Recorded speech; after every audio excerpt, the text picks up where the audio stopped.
사랑의 공동체와 영원한 동일성을 주제로 말씀을 전하고자 합니다. 히브리서 13장은 신앙생활의 마무리를 담고 있는 장입니다. 11장에서 믿음의 주상들이 보였던 삶, 12장에서는 예수 그리스도의 대제사장 되심을 말씀한 후 이제는 우리 성도가 이 땅에서 어떻게 살아야 하는지, 교회 공동체가 어떤 모습을 가져야 하는지 구체적으로 말씀합니다. 오늘 본문은 우리에게 크게 4가지 메시지를 줍니다. 첫째는 사랑의 공동체를 세우라. 둘째는 거룩한 삶을 지키라. 셋째는 하나님을 돕는 자로 여기라. 넷째는 영원토록 동일하신 예수 그리스도를 바라보라입니다.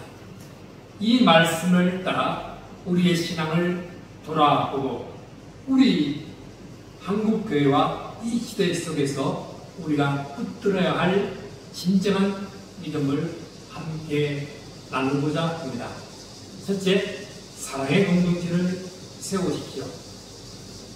히브리서 13장 1절 2절 말씀을 읽어보겠습니다. 형제 사랑을 계속하고 순진 대접하기를 잊지 말라. 이로써 부지런하게 천사들을 대접한 이들을 있었느니라. 히브리서 기자는 먼저 형제 사랑을 계속하라고 권면합니다. 이어서 낯선 나그네를 대접했던 아브라함의 예를 듭니다. 창세기 18장 말씀처럼 아브라함의 나그네를 대접했 아브라함은 장방문에 서 있다가 3명의 나그네를 맞이했습니다. 그는 그들이 천사인 줄 알지 못했지만은 정성껏 음식을 대접했습니다. 그 나그네는 다름 아닌 하나님이셨습니다. 반대는 단순히 예의를 넘어 하나님의 임재를 맞이하는 사건이었습니다. 이는 민심이 천심이라는 말처럼 사람을 사랑하고 섬기는 것이 바로 하나님의 뜻을 행하는 것임을 보여줍니다. 오늘날 교회 공동체 안에서 사랑을 나누는 것은 단지 교인들의 간의 친목을 넘어 세상에 하나님의 사랑을 드러내고 증거하는 통로가 되어야 합니다. 안타깝게도 오늘날 교회는 점점 내부지향적이 되어가는 위험에 빠져 있습니다.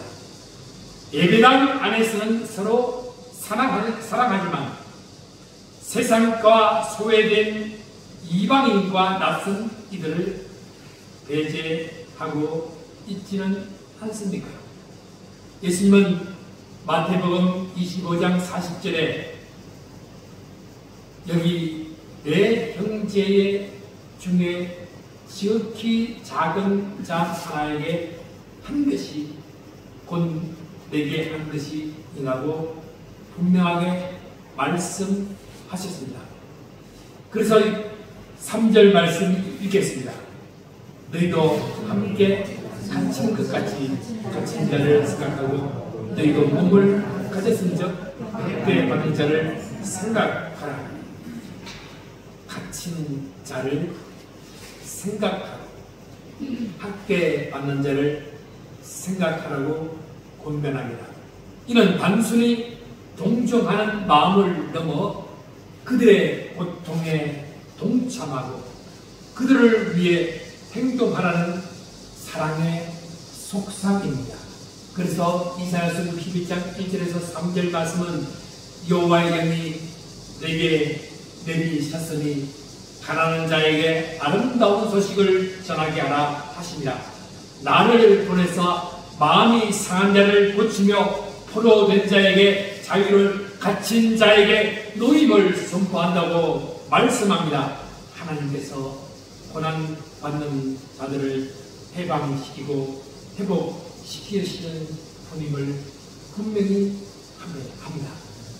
예수님은 심령이 가난한 자, 애통하는 자, 의에 줄이고 멍바른 자에게 복이 있다고 말씀하시며 긍휼히 여기는 자가 긍휼히 여기심을 받을 것이라고 가르쳤습니다.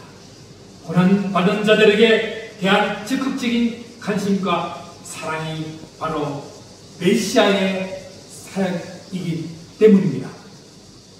히브리스에 기록된 당시의 수신자들은 로마의 박해 속에서 고통받던 공동체였습니다.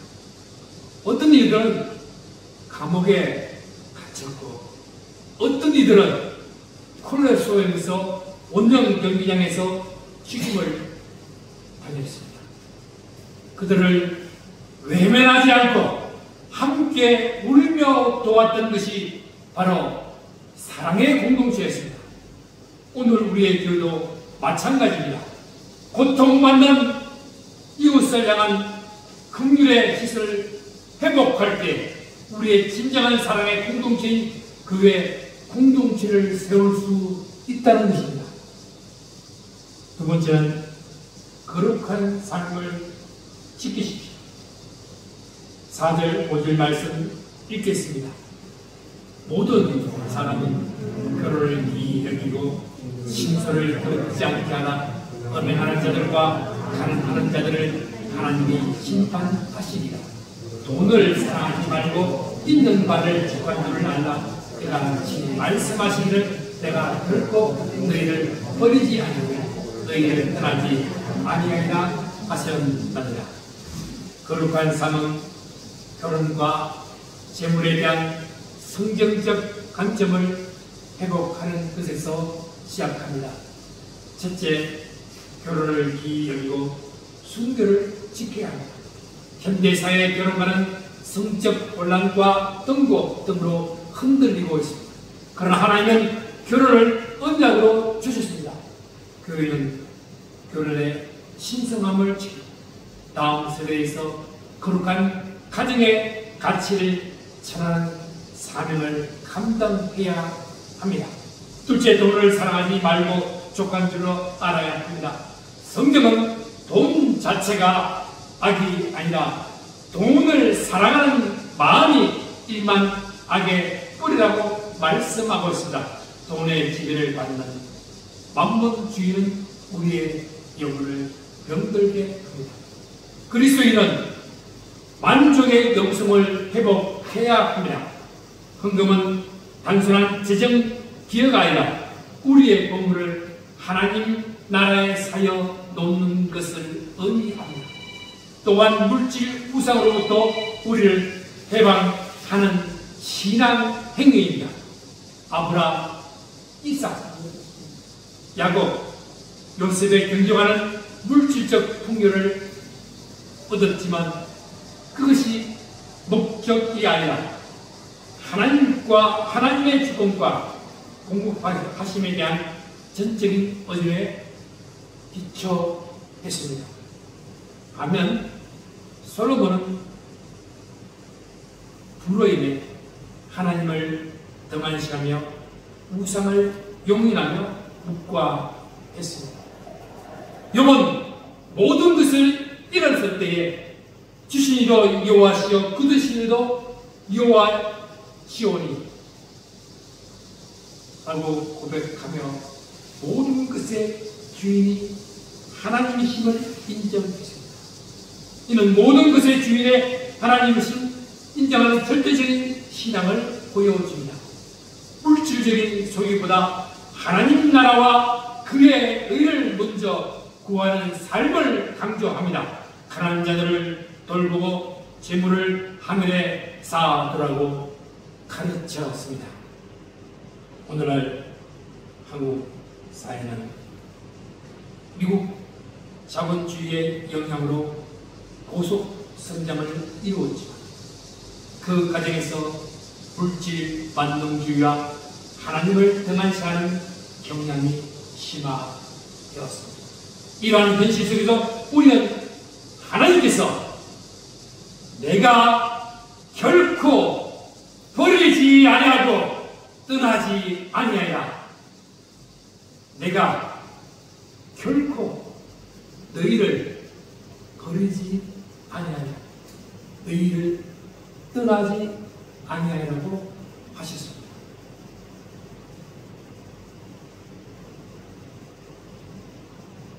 물질적인 풍요가 삶의 목적이 아니라 하나님의 역사를 의지하고 그의 말씀 안에서 만족을 찾는 신앙이 우리에게 필요합니다.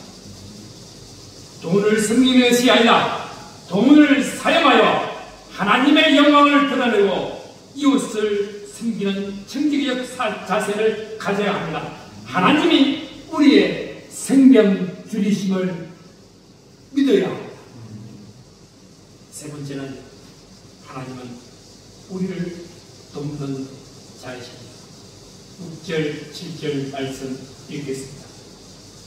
그러므로 우리가 담대히 말하되 주는 나를 돕는 이시니 내가 무서워하지 아니하리라. 사람이 네게 어찌하려 하더라. 하나님의 말씀을 너희에게 읽어주고 너희를 인도하는 자들을 생각하며 그들의 현실의 결말을 기리하여 보고 그들의 믿음을 본받아라. 그러면서 나이팅게일은 걱정하지 마라, 생각대로 된다 라는 책의 12가지 원칙은 긍정적인 사고와 행동의 중요성을 강조합니다. 폴 나이팅게일의 원칙 중에 자신감을 가지고 시작하라, 불가능한 없다고 믿어라, 하나님을 신뢰하는 믿음입니다. 하나님의 말씀에 대한 확고한 믿음은 우리에게 용기와 확신을 주어 어떤 어려움 속에서 좌절하지 않고 나아가게 됩니다. 주는 나를 돕는 자이시니 사람이 내게 어찌하려 하는 말씀처럼 우리는 하나님을 신뢰할 때 어떤 상황도 두려워하지 않을 수 있습니다. 우리가 세상에서 거룩한 삶을 살 수 있는 이유는 하나님이 우리의 돕는 자이시기 때문입니다. 시편 121편 말씀에 우리의 도움은 어디서 천지를 지으신 여호와께로부터 온다고 선포합니다. 그래서 이사야서 41장 10절은 두려워하지 말라, 내가 너와 함께 함이라고 약속합니다. 이처럼 하나님을 의지하는 믿음은 우리에게 어떤 상황도 두려워하지 않는 담대함을 줍니다. 우리는 또한 믿음의 선배를 본받아야 합니다. 그들의 행실의 결말을 통해 말씀에 순종하여 살았던 삶의 결과를 보고 그 믿음을 본받아라는 것입니다. 이는 세상적인 성공이나 명예가 아니라 하나님 안에 얻게 된 영원한 가치와 영향력을 의미하기도 합니다. 아브라함, 모세, 다윗 같은 성경의 인물들은 물론 마틴 루터, 윌리엄 캐리, 조지 뮬러와 같은 역사적인 믿음의 증인들, 아니면 주길철 목사, 순영한 목사님처럼 위대한 믿음의 이 선조들, 하나님의 말씀을 붙들고 세상에 선한 영향력을 끼쳤습니다. 우리는 이 믿음의 스님들을 본받아 사람을 두려워하지 않고 오직 하나님을 의지하는 담대함을 삶을 살아야 합니다. 하나님을 의지하며 주어진 물질을 선하게 사용하여 하나님께 영광을 돌리고 이웃을 섬기는 것이 진정한 부의 네 번째는 영원토록 동일하신 예수 그리스도를 바라보십시오. 8절 말씀 읽겠습니다. 예수 그리스도는 어제나 오늘이나 영원토록 동일하십니다. 세상의 모든 것은 변합니다. 우리의 생각, 가치관, 심지어 결혼관과 경제관까지 끊임없이 바뀝니다. 그러나 우리의 구원자 예수 그리스도께서는 어제나 오늘이나 영원토록 동일하십니다. 오늘은 다양한 종교 사상이 공존한 종교 다원주의 시대입니다. 그러나 성경은 오직 예수 그리스도만이 구원의 유일한 길임을 분명히 선포합니다. 내가 곧 길이요 진리요 생명이니 나로 말미하지 않고는 하나님 나라에 들어갈 수가 없다는 것입니다. 오직 천하 만민 중에 구원받는 이름이 예수 그리스도 밖에 없음을 분명히 선포합니다. 세상이 아무리 흔들어도 교회는 동일하신 예수를 전거해야 합니다. 하나님 나라는 교회 안에 현존하며 교회는 예수 그리스도의 몸으로서 세상에 하나님의 사랑과 진리를 전거하는 사명을 가지고 있습니다. 사랑하는 성도 여러분, 히브리서 13장의 말씀 오늘 우리에게 이렇게 말씀합니다. 사랑의 공동체를 세워라. 거룩한 삶을 지키라. 하나님을 돕는 자로 의지하라. 믿음의 승리들을 던져라. 영원토록 동일하신 예수 그리스도를 바라보라. 흔들리는 세상 속에서 우리가 붙들고는 오직 예수 그리스도십니다. 그분은 어제나 오늘이나 영원토록 동일하시며 우리와 함께 하신다. 이 믿음 위에 굳게 서서 사랑의 공동체를 세우고 영원한 동행선의 믿음의 정리로서 우리 모두가 되시기를 주님의 이름으로 축원합니다. 사랑하는 하나님, 오늘 히브리서 13장 말씀을 통해 저에게 사랑의 공동체를 세우고 거룩한 삶을 살며 오직 주님만을 돕는 자로 의지하라는 귀한 말씀을 주셔서 감사합니다. 제 삶을 돌아봅니다. 이웃에게 무관심 없고 세상의 가치에 흔들렸으며 주님보다 재물을 더 사랑했던 저의 죄를 용서하여 주옵소서. 이런 믿음의 승리들을 본받아 영원토록 동일하신 예수 그리스도만을 바라보며 담대하게 살아가게 하옵소서. 우리 가정과 삶이 세상 속에서 빛과 소금이 된 통로가 되게 하여 주시옵소서. 예수 그리스도 이름으로 기도드립니다. 아멘. 찬송할